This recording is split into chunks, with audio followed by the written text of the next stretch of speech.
E eu vou continuar então a temática da semana passada, falando sobre os relacionamentos, né? Na semana passada eu só usei o termo relacionamentos, a importância dos relacionamentos, e hoje eu quero falar com você do relacionamento quando os conflitos acontecem. Uma coisa é você falar de relacionamento quando vai tudo bem, outra coisa é você falar de relacionamento quando a gente tem problema de relacionamento, né? Mas como a gente não tem o áudio da semana passada, tivemos dificuldade, não conseguimos gravar, eu vou fazer o seguinte, eu vou só dar uma reprisada nas 3 coisinhas que a gente viu, só para lembrar alguns, e para quem não esteve aqui poder se situar, tá ok? Então, na semana passada, a gente leu o texto de Atos 15, de 36 e 41, falando sobre aquele conflito que houve entre Paulo e Barnabé, né? O foco não foi exatamente no conflito, hoje eu vou falar do conflito, mas na semana passada a gente falou acerca de como o relacionamento deles acontece, como Barnabé escolhia agir, e a gente percebeu que relacionamentos são mais importantes do que as tarefas que a gente realiza. Nós focamos na ideia de que o importante não é o que você faz, mas são os relacionamentos que você constrói enquanto você faz o que você faz. E para isso a gente não só viu a vida de Barnabé, mas vimos Jesus Cristo também, que muitas vezes, mesmo com algumas tarefas que ele tinha para fazer, ele segurava as tarefas para estar com pessoas.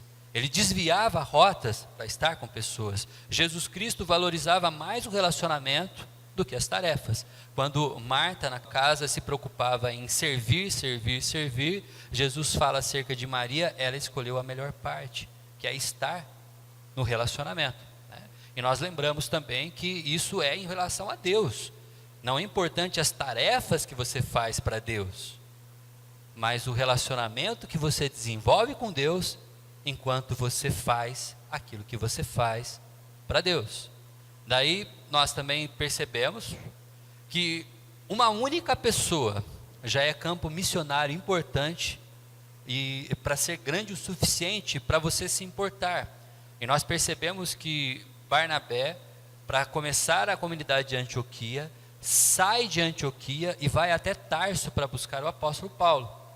Por causa de uma pessoa, ele abandona a missão e vai até Tarso. Essa viagem durava 3 meses, 3 meses de ida e 3 meses de volta. Barnabé deixou a igreja sem pastor durante 6 meses para buscar uma pessoa, para auxiliar no trabalho. E a gente foi para Jesus Cristo também, percebendo que Jesus Cristo muitas vezes escolhi estar com uma única pessoa, como foi o caso de estar com a mulher à beira do poço, ou falar com Nicodemos, e foi com pessoas, apenas com uma pessoa, em conversas privativas, isoladas, que Jesus Cristo disse frases como: Deus amou o mundo de tal maneira que deu o seu Filho unigênito, para que todo aquele que nele crê não pereça, mas tenha vida eterna. Foi em relações pessoais, com pessoas exclusivas e momentos privados. Uma única pessoa é motivo suficiente para você poder se dedicar. Aí a gente lembrou de pessoas que estão à nossa volta, né? E a pergunta: quem é a pessoa que tem tirado o seu sono? Quem é a pessoa que tem causado preocupações na sua mente? Para você orar, para você dedicar, para você buscar, para você ir até ela, né? Uma terceira coisa que a gente notou, lendo o texto, é que a qualidade da vida que você tem é diretamente proporcional à qualidade dos relacionamentos que você desenvolve. É importante estar com pessoas excelentes na sua vida. Se no segundo ponto são pessoas que você busca para influenciar, nesse terceiro ponto é quem são as pessoas que influenciam a sua vida. E nós lembramos daí e uma pergunta muito séria: quem é que pode falar com você, colocar o dedo na sua cara e chamar a sua atenção dizendo: você está errado, você precisa consertar isso na sua vida? E são poucas pessoas que podem fazer isso em nossa vida, mas quem é essa pessoa? Quem é a pessoa que pode chamar a sua atenção? Quem é a pessoa que pode dizer para você: você está errado?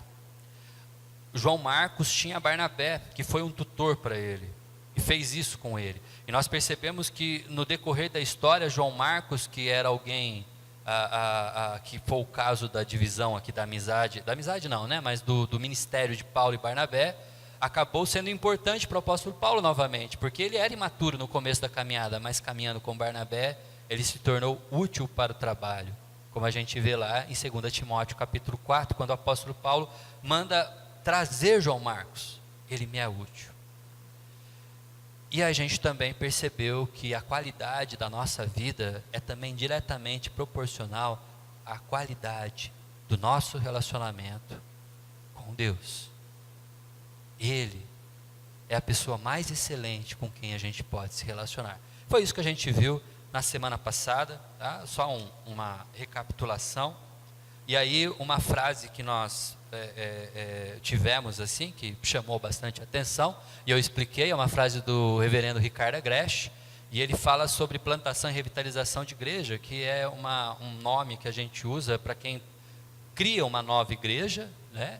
Como começa do zero uma congregação e solidifica essa igreja, como alguém que trabalha com uma igreja que está doente e precisa de mudanças, consertos para se reestabelecer. É a revitalização e plantação de igreja. Ele diz, não se planta ou revitaliza uma igreja sem fazer discípulos, sem discípulo, sem discipulado, e não se faz discípulos sem relacionamentos verdadeiros e relacionamentos duradouros. Sem relacionamento não dá certo. Deus sempre trabalhou na história, agindo de várias maneiras, e maneiras distintas. Ele nunca fazia do mesmo jeito. Com um ele fala através de uma sarça ardente, com outra pessoa ele acorda no meio da noite, com outra pessoa ele aparece num sonho. Deus, ele sempre age diferente, e sempre tem propostas diferentes, mas uma coisa Deus nunca muda, ele sempre usa pessoas. Ele sempre usa pessoas.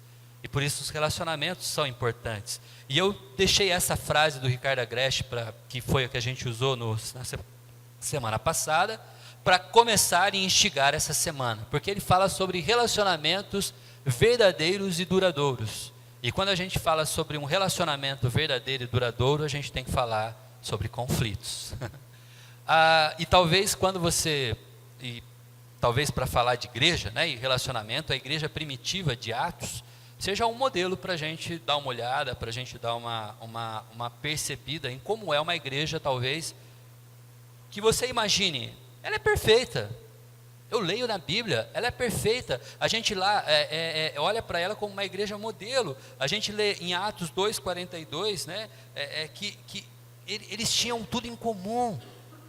Eles se dedicavam na doutrina dos apóstolos, na comunhão, eles partiam o pão de casa em casa, eles eram abnegados de suas coisas, porque eles se ajudavam uns aos outros, vendiam suas propriedades, suas coisas para ajudar, ninguém passava necessidade nessa igreja.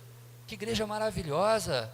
A gente acha que OLX é coisa de agora, mas lá naquela época já desapegava, todo mundo ajudava todo mundo.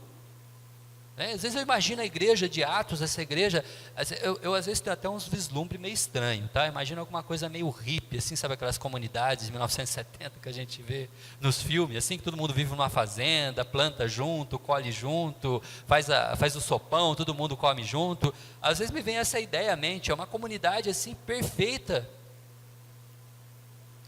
E você vai lendo Atos, você vai percebendo, vai lendo Atos 2, Atos 3, e aí Atos 4, então, da multidão dos que creram, era apenas o coração. Gente, essa igreja tinha milhares de pessoas. Nós não estamos falando de uma comunidade de 20 pessoas. Uma coisa é você ver uma comunidade de 20 pessoas, e você diz, nossa, o coração, é mesmo, porque eles sofrem de koinonite. Sabe o que é koinonite? É a inflamação da koinonia. Koinonia é comunhão. Quando a comunhão se inflama, a gente fica só entre nós e ninguém mais entra. Aí é uma comunidade de 20 pessoas que tem 50 anos com 20 pessoas. E 20 pessoas, sempre 20 pessoas. Aí é um coração e ninguém mais entra. mas não é a realidade de Atos. Atos está crescendo, essa igreja está crescendo constantemente, e Lucas, quando olha para ela, diz assim, essa comunidade de milhares de pessoas, é o coração. Que igreja perfeita, que modelo.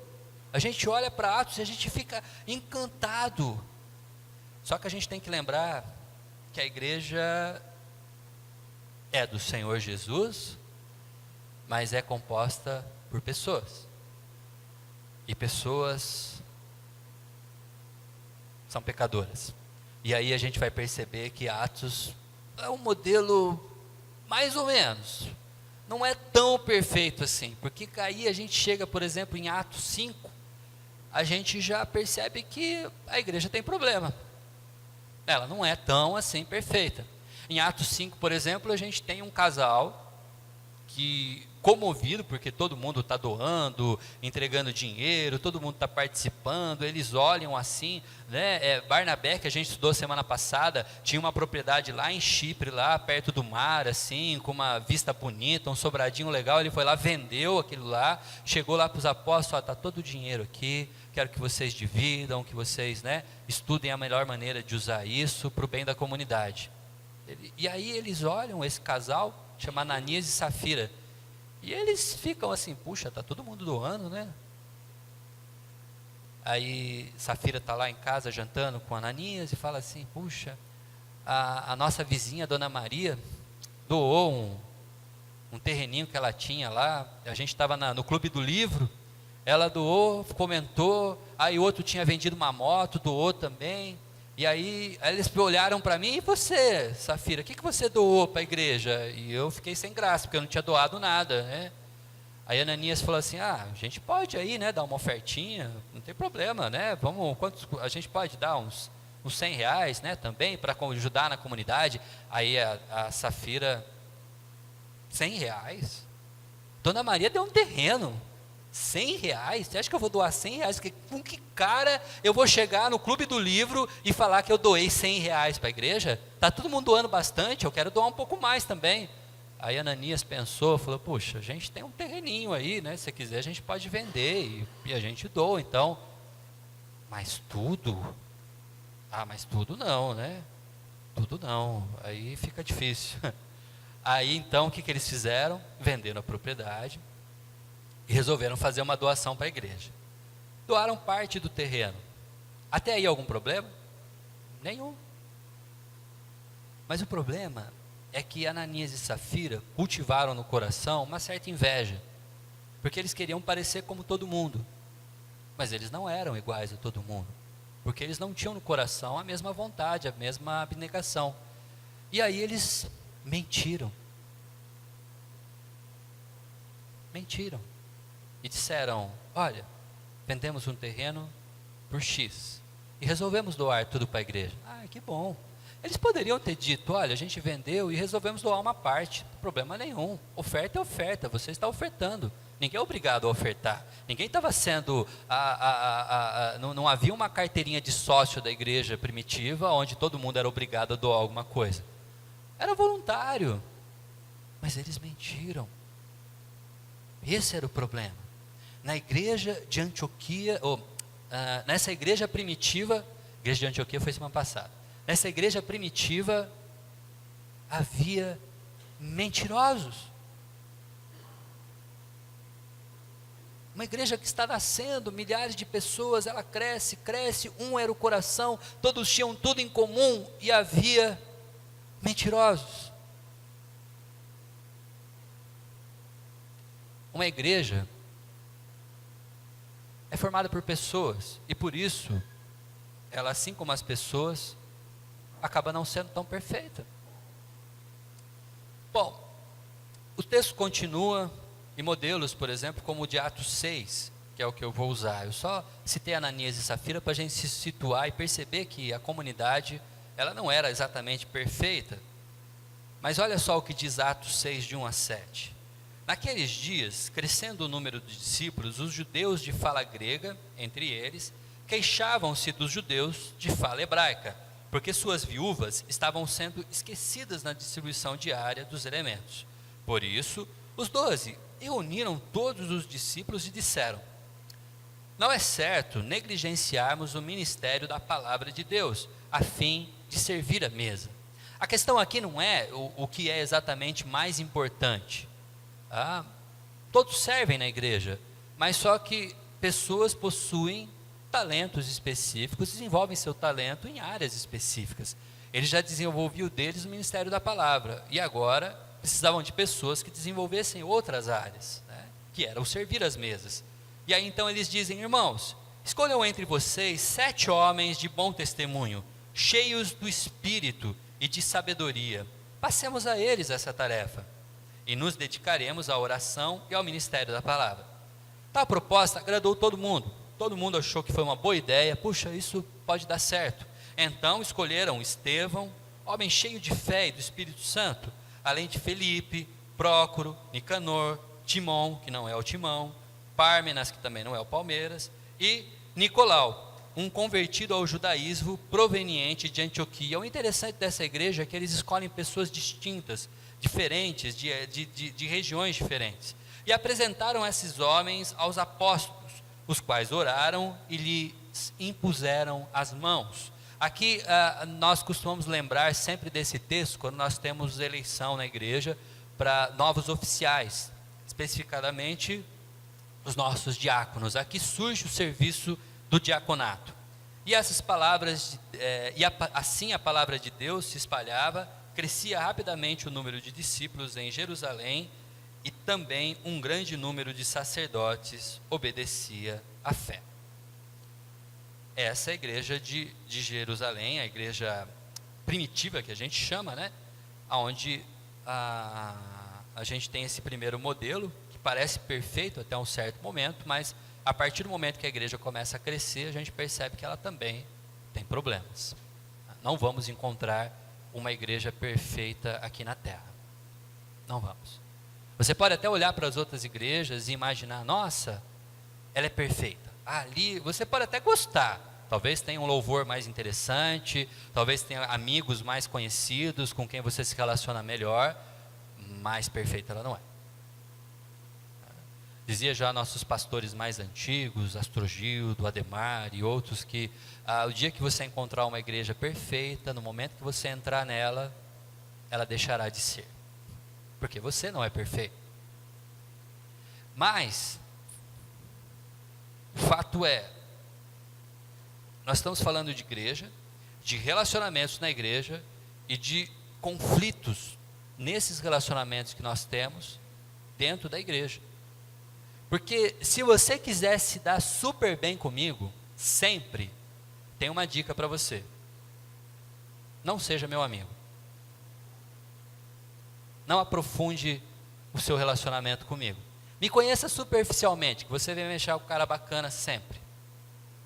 Porque o dia que você me conhecer, o dia que você passar alguns dias comigo, o dia que você começar a tomar café da manhã comigo e começar a conversar comigo na hora do almoço, você vai perceber que eu não sou perfeito.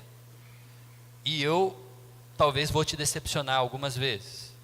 E aí a gente vai ter problema no nosso relacionamento. A maior verdade disso é o casamento. O casamento é o que revela nossos maiores defeitos.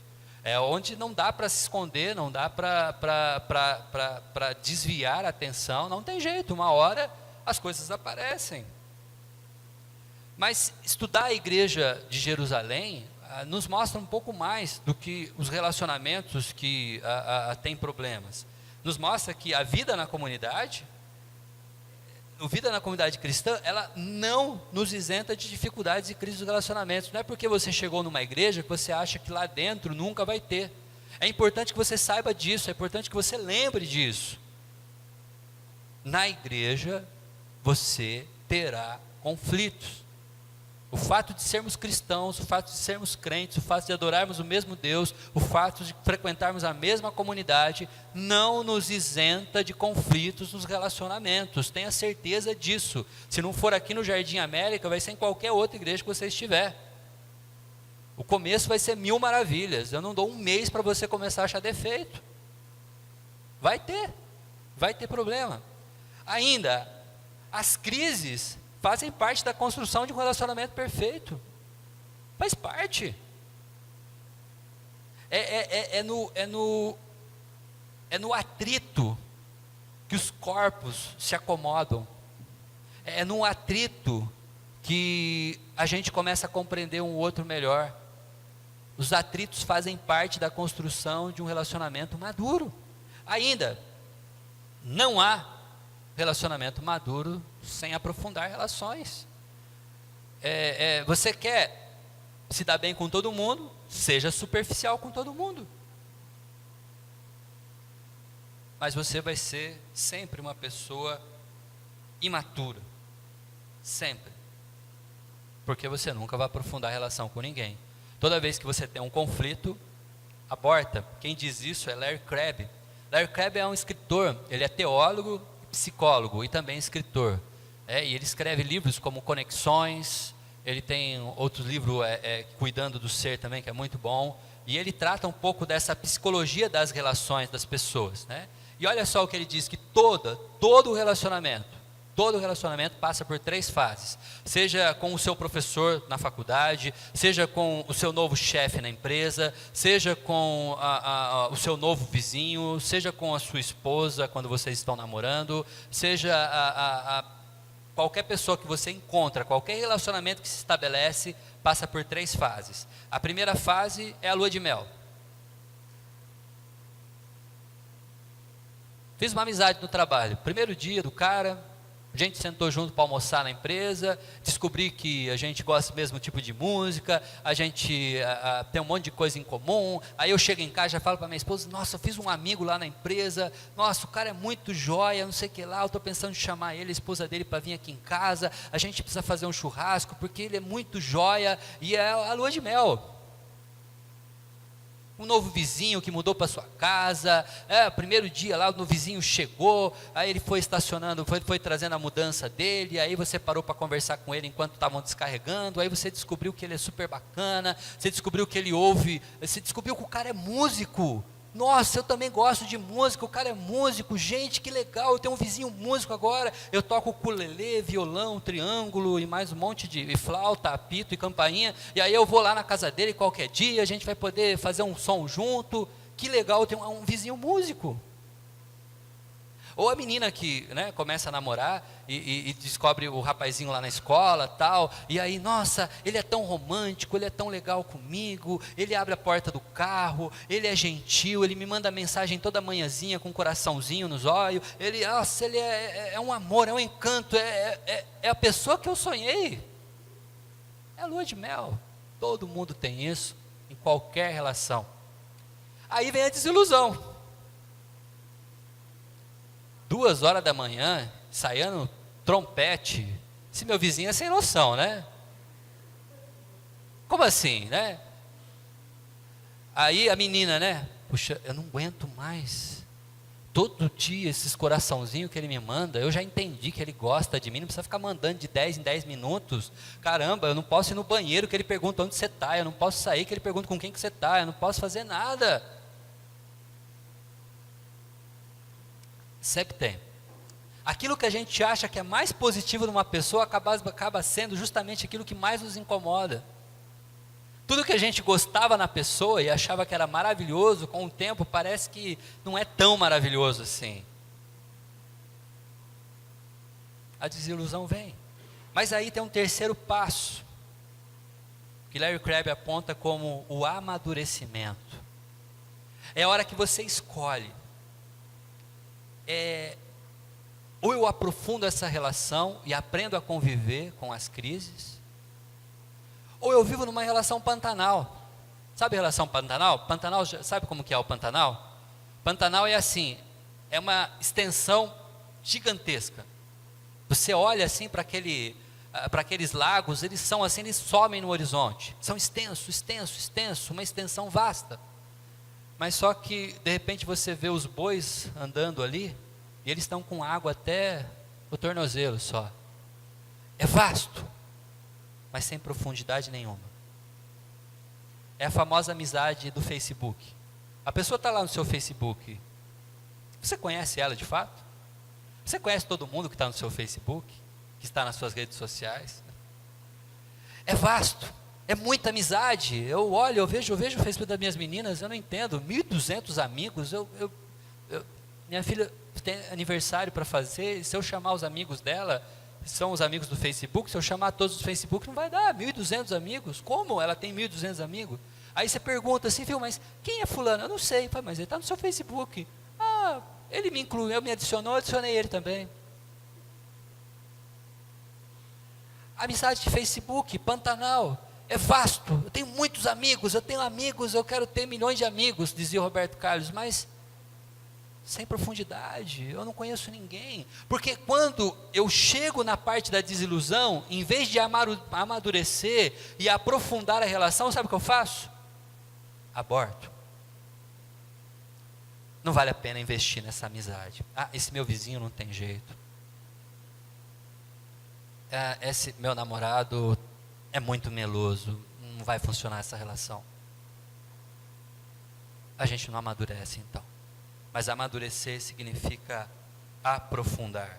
E então, agora que eu quero voltar para o texto de Atos, para a gente aprender como lidar. Como a gente faz para amadurecer? Como a gente faz para quando a gente chegar na desilusão, porque ela vai acontecer, porque somos humanos, somos falhos. Se você nunca se desiludiu com alguém, pode ter certeza, você vai, um dia ou outro, vai desiludir. E se você acha que você é perfeito, você já tem desiludido muitas pessoas. Porque somos também falhos. Para amadurecer, o que a gente faz? A gente pode pegar o exemplo de Atos. A primeira coisa que a gente faz é mudar o foco. Muda o foco da visão. Talvez você esteja focando demais no problema. Talvez você esteja percebendo demais o problema. Esse era o problema dos helenistas. Os helenistas, que eram os judeus de fala grega, que estavam ali, eles tinham um conflito com os judeus de fala judaica comum, né? Os que falavam aramaico. Eles já não se davam bem. E por isso, eles têm eu falo carinhosamente isso, tá? Eu chamo de olho podre. É gente que tem facilidade para ver problema. Gente que consegue olhar para um lençol estendido no varal, branquinho, branquinho, branquinho, e em vez de falar de toda a extensão branca, ele percebe que tem um cisquinho, ali ó, em cima do lençol, 5 centímetros para a direita, bem perto do prendedor, ele tem um cisquinho. Aliás, conta-se uma história, né, da pessoa que vivia criticando os lençóis do vizinho. Toda manhã ele olhava pela janela dele, olhava os lençóis lá pendurados no varal do vizinho e falou, poxa, mas eles, acho que tem uma sujeira na máquina de lavar deles, sabe? Quando tem uma sujeira na máquina de lavar, gente que, eu já fui metalúrgico, e na época de metalúrgico minha roupa era suja de graxa, então quando lavava a roupa suja de graxa, a roupa que vinha depois ficava meio engraxada, né? E isso era um problema para minha avó, né? Ela não gostava, até ela queria lavar na mão. Eu tinha dó da minha avó, tadinha, para lavar minha roupa de graxa na mão. Mas às vezes suja, e a pessoa ficava olhando, falando, não, sujou o lençol. Mas que vizinho porco, né? Lava e deixa um lençol sujo desse jeito. Olha só, toda manhã ele reclamava. Até que um dia ele olhou e falou, gente, hoje o vizinho caprichou, o lençol está limpo, limpo, limpo. Olha como esse lençol está limpo, você está vendo lá, minha esposa? Olha pela janela, está limpinho o lençol do vizinho. Aí a esposa falou, bem, é que eu mandei lavar as nossas janelas. O problema não era o lençol do vizinho, mas era a janela suja dele. E você olha por uma janela suja, você vê sujeira em todo lugar. Os helenistas estavam com a janela suja. E tudo que eles olhavam era um problema. Os judeus de fala grega, entre eles, queixaram-se dos judeus de fala hebraica, porque suas viúvas estavam sendo esquecidas na distribuição diária do alimento. Mas Lucas tem uma outra visão. Lucas consegue olhar para isso e perceber uma outra coisa. Naqueles dias, crescia o número dos discípulos.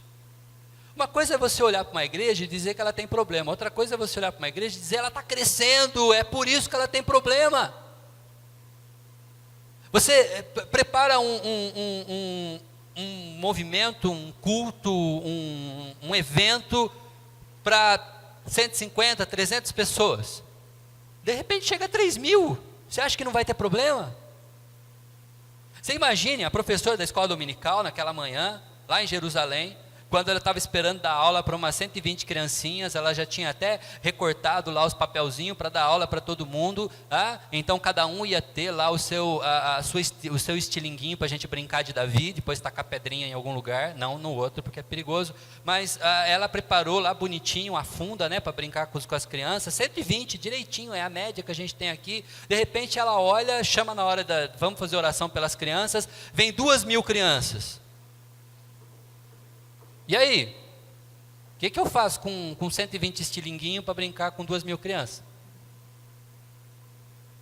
Não ia funcionar, ia ter problema. Eu tenho viúvas, a gente está ajudando as viúvas da igreja, ok, muito bem. Quantas viúvas a gente tem? A gente tem umas 100 viuvinhas, né? Senhorinhas que dependem da nossa ajuda, tal. Que bom, então, vamos preparar 100 cesta básica. Aí, chega no dia lá da gente fazer a distribuição, tem 2.000 viúvas. E aí o que eu faço agora? Vou dividir uma canequinha de arroz para cada uma? Vai dar problema.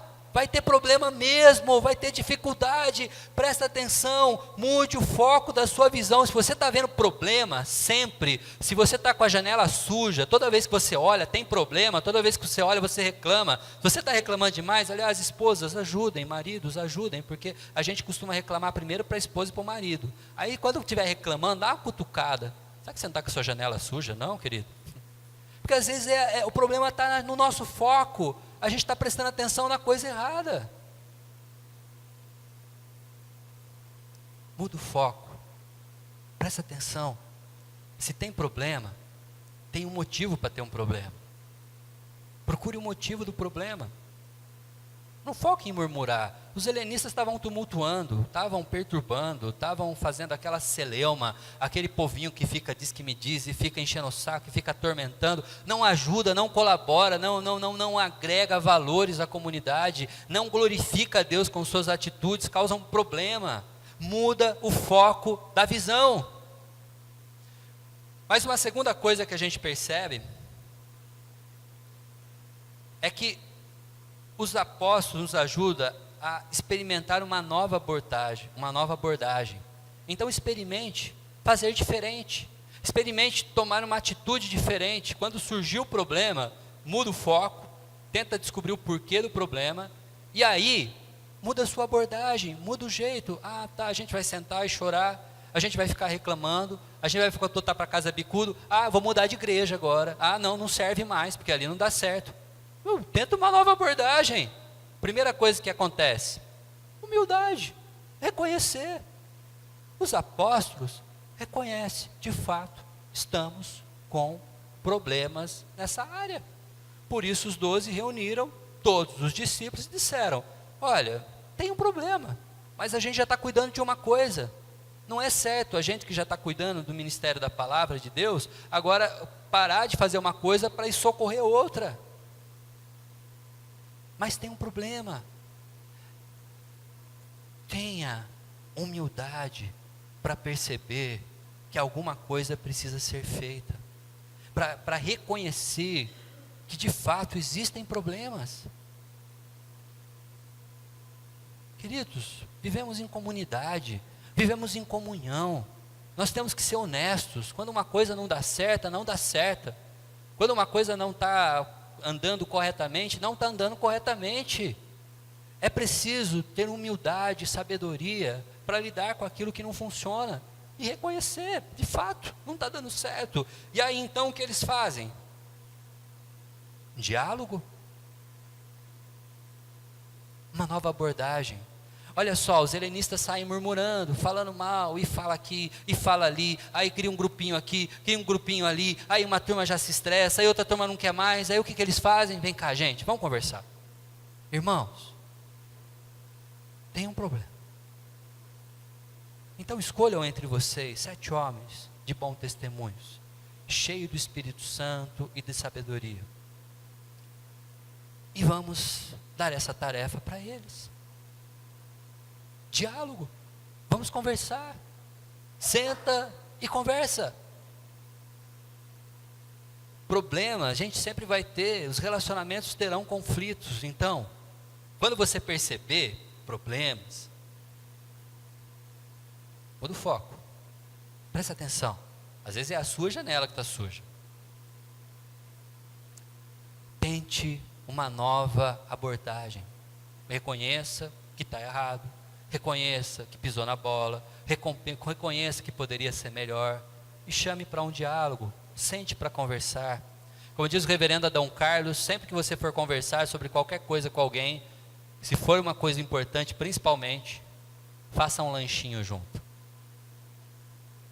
Chama para conversar e faz um lanchinho junto. Para melhorar, para você ser acolhedor, para você ter o coração aberto para ouvir pessoas, ouça as pessoas, dialogue com elas, tenha o coração pronto para poder ouvir e também falar. Uma terceira coisa que a gente percebe também, lendo esse texto de Atos, e muito prática, é estabelecer ações. Mudou o foco, mudou a abordagem. O mudar a abordagem é parar de reclamar e começar a conversar sobre o problema, ok? Para de reclamar e converse sobre o problema. Agora que a gente já conversou, vamos estabelecer ações para resolver esse problema. Vamos decidir o que a gente faz. Vamos começar a mexer. Vamos começar a tirar as pessoas. Está reclamando? Fulano, você está reclamando demais. Vem cá, vou dar um trabalho para você. Vamos botar para trabalhar. Vamos trabalhar junto. Vamos resolver junto. E olha só o que a gente tem. Iniciativa. Escolham vocês. Temos iniciativa das duas partes. Porque eles falam para escolherem e o pessoal escolhe. Tal proposta agrada a todos. Agora, o mais importante do que ter iniciativa, é um chefe meu lá de Campinas que diz isso, é ter terminativa. Isso é um neologismo, uma palavrinha que a gente inventa lá no meu trabalho, mas faz muito sentido. Não é apenas começar a resolver o problema, precisa concluir, precisa ter um desfecho. Não adianta você ter iniciativas, você sai delegando tarefas, faz isso, faz aquilo, vamos resolver, vamos lá, você faz isso, fulano corre para lá, fulano para lá, a gente traz, a gente levanta, a gente constrói, a gente faz, a gente resolve, a gente dá um jeito aqui, que bom. E depois não há um desfecho. Olha só, eles apresentaram esses homens aos apóstolos, os quais oraram e lhe impuseram as mãos. E estabeleceu-se o diaconato da igreja. E agora a gente tem um grupo de pessoas que resolvem os problemas como esse que a gente viu no começo do texto. O texto começa com um problema. O próprio Lucas, que nos escreve, nos dá uma visão diferente. O problema existe, mas a igreja está crescendo. E que bom seria se todo problema que a igreja tivesse fosse porque ela estava crescendo. E é uma forma de você enxergar, é uma forma de você perceber. E aí é preciso ter abordagens. Para de murmurar, para de reclamar. Busca diálogo.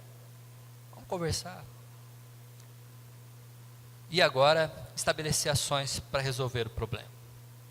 Eu costumo dizer que Deus, Ele chama a atenção de pessoas que têm não só a percepção do problema, mas geralmente, junto com a percepção, a solução.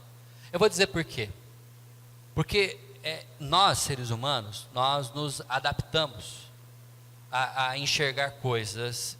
O nosso olho, na verdade, a nossa forma de ver, se adapta às coisas que nós vemos com frequência. O exemplo disso é o sofá de casa. O sofá da sua casa tem um furinho, que você vê esse furinho lá no canto, lá faz um tempão, né? Um dia uma pessoa foi lá na sua casa e ela estava com a chave no bolso, sentou e furou aquele cantinho do sofá. Quando você viu a primeira vez aquele furinho, você até comentou com a sua esposa assim, fez um rasgo lá no sofá. É preciso ver isso aí, ver se eu procuro um tapeceiro para arrumar. Deu uma semana, você esqueceu, estava corrido, aí deu 2 semanas, e aí deu 1 mês, e aí o furinho ficou, e já faz 3 anos, e o sofá está lá precisando de uma reforma, e você não percebe. Você já não percebe mais. Nem você, nem sua esposa, nem seus filhos. Mas um dia o seu filho começou a namorar, e trouxe a nora em casa, né? E a nora entrou na sua casa, entrou na sua sala, e ela foi sentar no sofá. Na hora que ela foi sentar, ela falou: tem um furinho aqui, eu vou sentar desse outro lado. Ela enxergou, ela viu, mas sempre esteve ali, sempre esteve à frente de todo mundo sentava naquele sofá, e o furo estava ali já fazia 3 anos, mas é alguém que de repente percebeu. Na igreja é muito parecido, nós que convivemos aqui, nós enxergamos coisas que talvez para nós, para o nosso jeito de ser, já está tão acomodado que a gente não percebe. O nosso trabalho aqui na equipe de louvor, o nosso trabalho com os pequenos discípulos, os encontros que nós fazemos, a festa caipira, os nossos cultos dominicais, nossa escola dominical, o discipulado, tudo isso que nós fazemos está de certa forma adaptado na nossa forma de enxergar, na nossa forma de trabalhar, e a gente está acostumado com isso. E se tem alguma coisa talvez fora do lugar, um pouquinho para lá, um pouquinho para cá, não nos incomoda mais, porque nos adaptamos com essa visão. Mas de repente, um de nós consegue perceber o furo no sofá.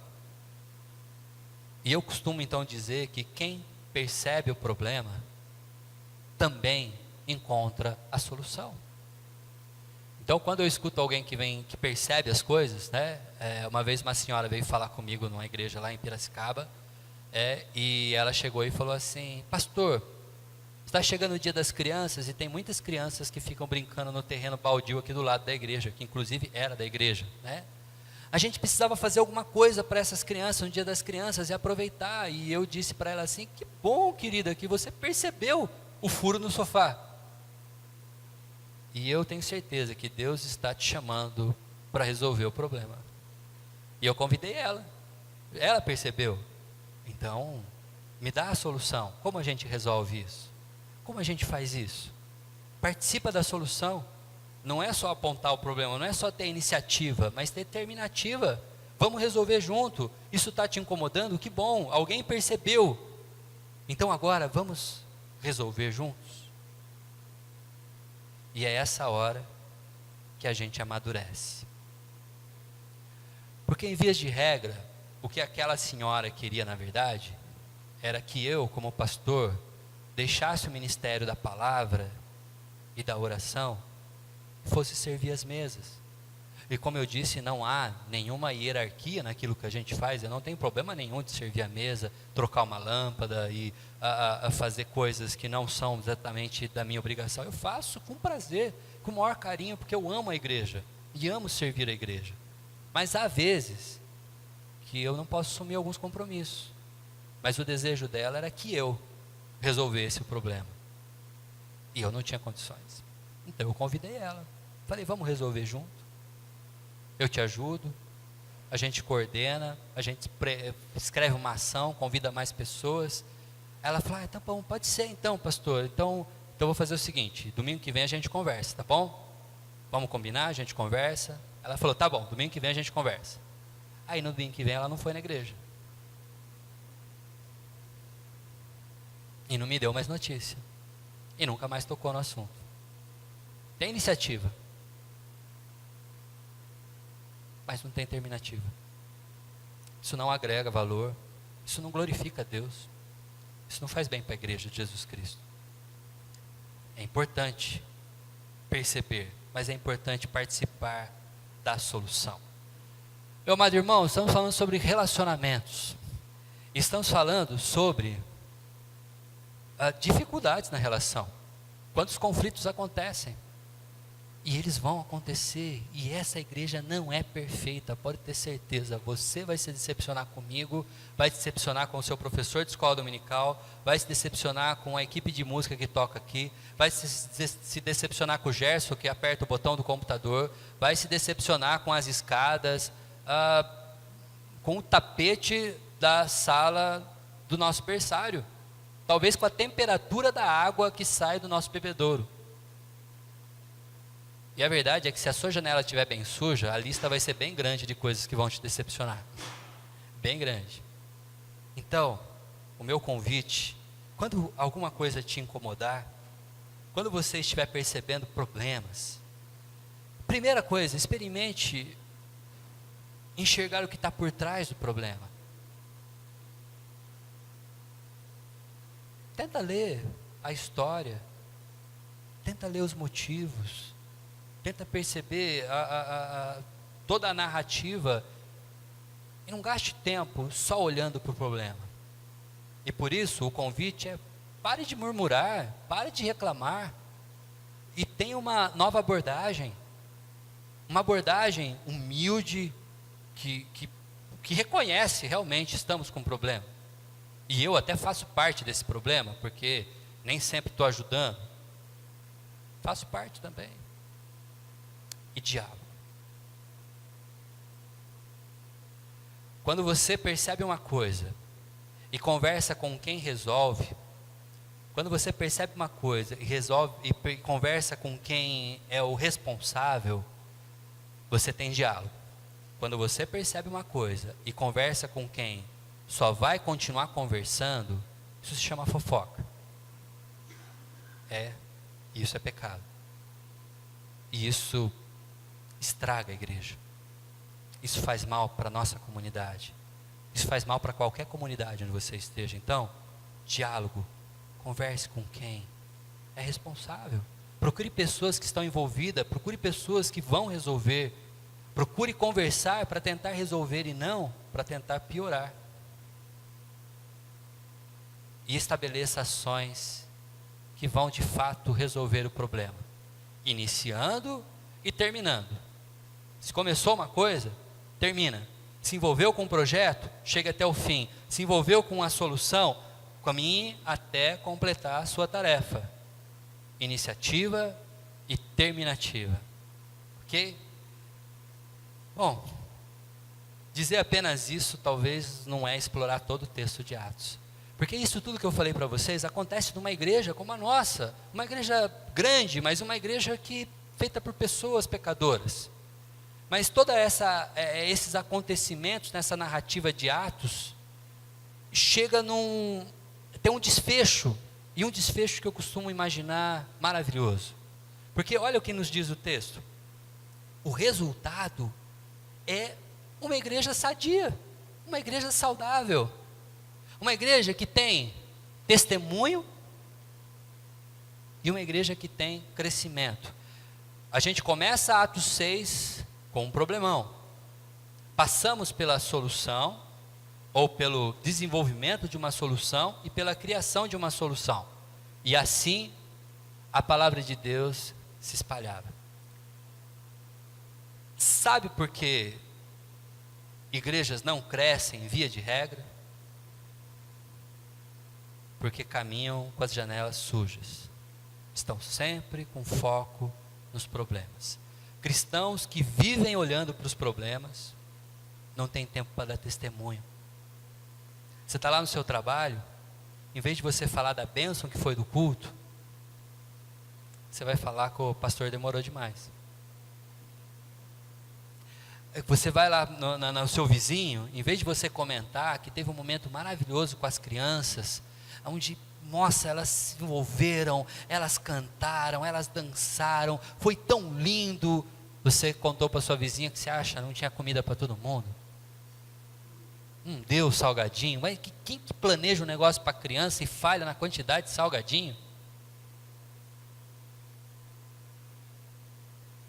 Um é testemunho, o outro é fofoca.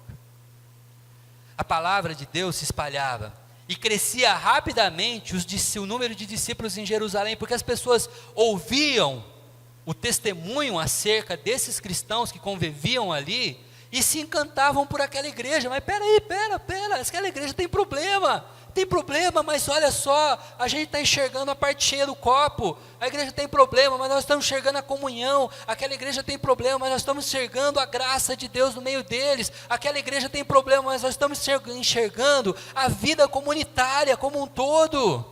E isso é maravilhoso, e isso é bom para a comunidade. Pessoas têm sido abençoadas, pessoas têm sido salvas, pessoas têm deixado seus vícios, pessoas têm se restaurado, pessoas têm mudado a sua forma de vida. Pais têm sido melhores pais, mães têm sido melhores mães, esposos, maridos, casamentos restaurados. A comunidade está funcionando, as coisas estão crescendo. Isso é testemunho.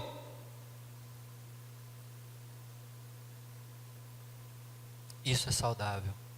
Quando nós glorificamos a Deus com aquilo que nós percebemos, que acontece de bom no meio de uma comunidade. A igreja do Jardim América é uma igreja pequena, razoavelmente pequena. Mas Deus tem nos abençoado. Deus tem nos abençoado.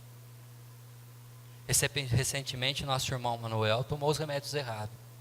E o pastor Marcelo comigo lá na casa dele, a gente praticamente fez a extrema-unção dele.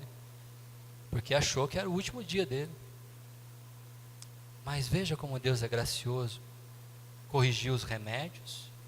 E o Manuel já está quase dirigindo o carro já. Saindo por aí, levando Dona Ivone para passear. Sim. É sim. Recentemente, nosso irmão Fábio teve que viajar para acompanhar a cirurgia do pai, né? E eu estive falando com ele semana passada, né, Fábio, que a gente falou, né? E Deus abençoou e tudo deu certo. A Deus agindo. Semana passada, esposa do nosso reverendo Marcelo, a Gabi, teve um sangramento na terça-feira.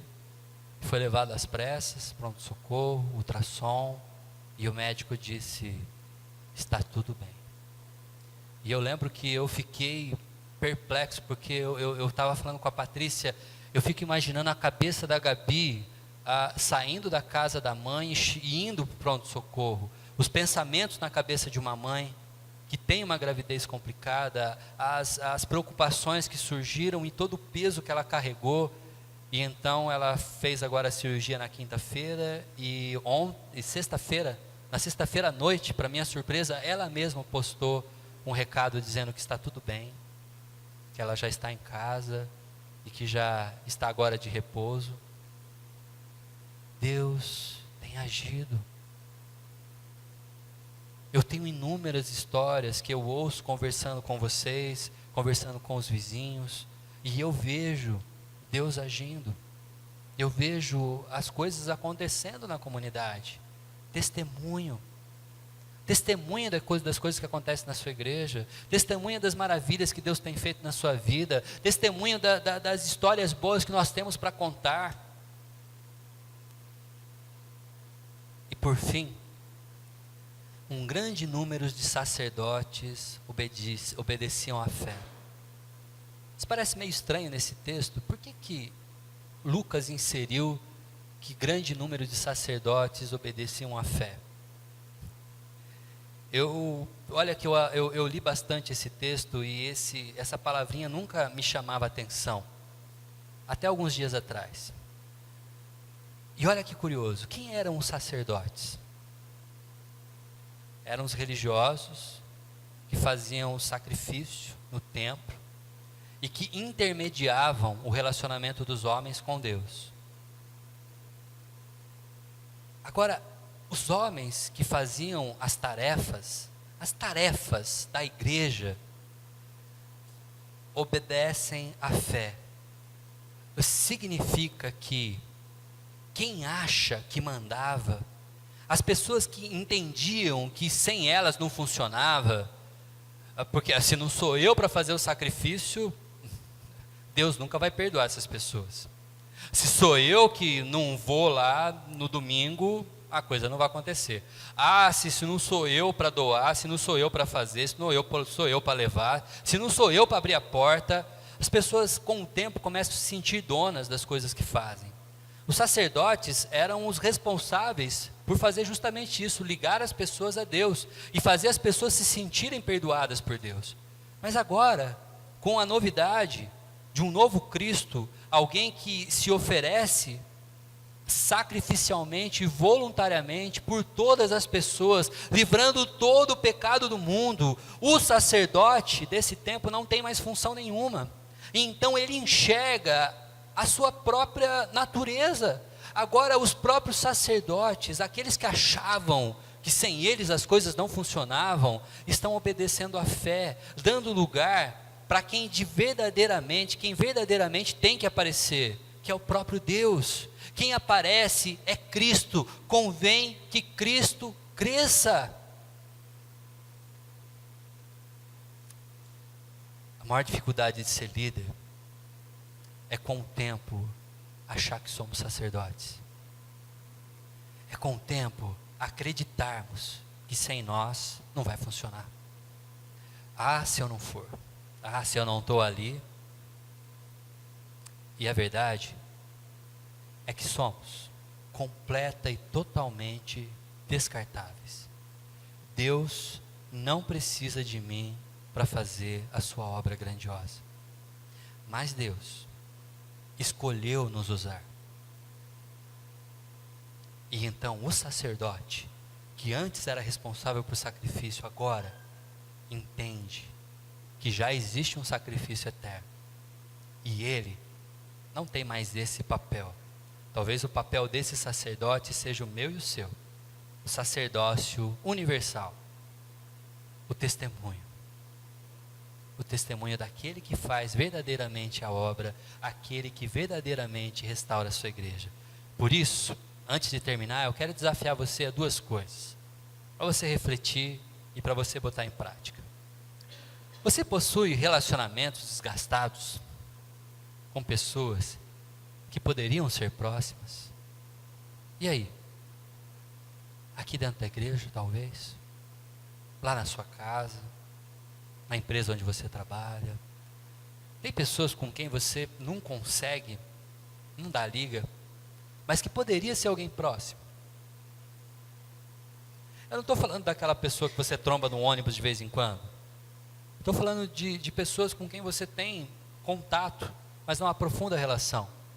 Você almoça com ela quase sempre, vocês dividem um lanche no trabalho, ou vocês param para conversar sempre lá na porta da escola, porque seus filhos estudam na mesma escola que a dela.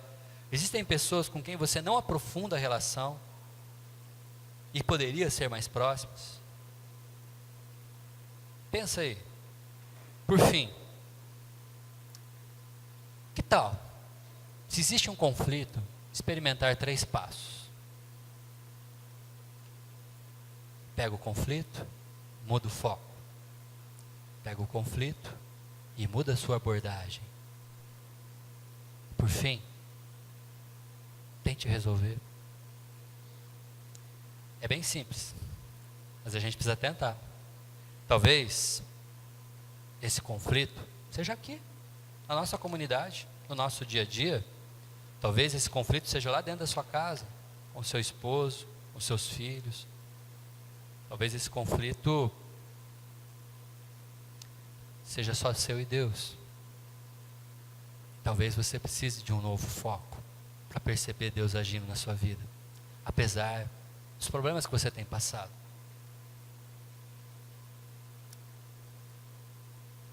Não é fácil, mas é um desafio. E eu espero que você aceite o desafio para amadurecer, para crescer, para que Deus continue agindo na sua vida. Que Deus possa nos abençoar. Vamos orar? Pai amado, Deus bendito, obrigado, Senhor. Obrigado pela Tua presença aqui neste culto, a Tua presença aqui nessa igreja, a Sua presença aqui na vida de cada um de nós. Nos abençoa, nos guarda, nos sustenta. Em nome do Teu Filho amado Jesus, nós possamos aprender com os relacionamentos que temos. Possamos aprofundar as relações e não apenas ser superficiais no trato que temos. Na relação com a nossa igreja, com a nossa comunidade, que possamos ser participativos e não murmuradores. Que na nossa relação, nos nossos lares, com os nossos parentes, possamos experimentar, sempre trabalhar para que os conflitos sejam diminuídos e que supere, Senhor Deus, as nossas relações nos aprofundando, sendo mais amigos, tendo uma visão diferente, experimentando uma abordagem através do diálogo, da humildade. Que o Senhor nos ensine, Pai. Em nome do Teu Filho amado Jesus, Pai, nos restaura como pessoas, nos restaura como igreja. Em nome de Jesus.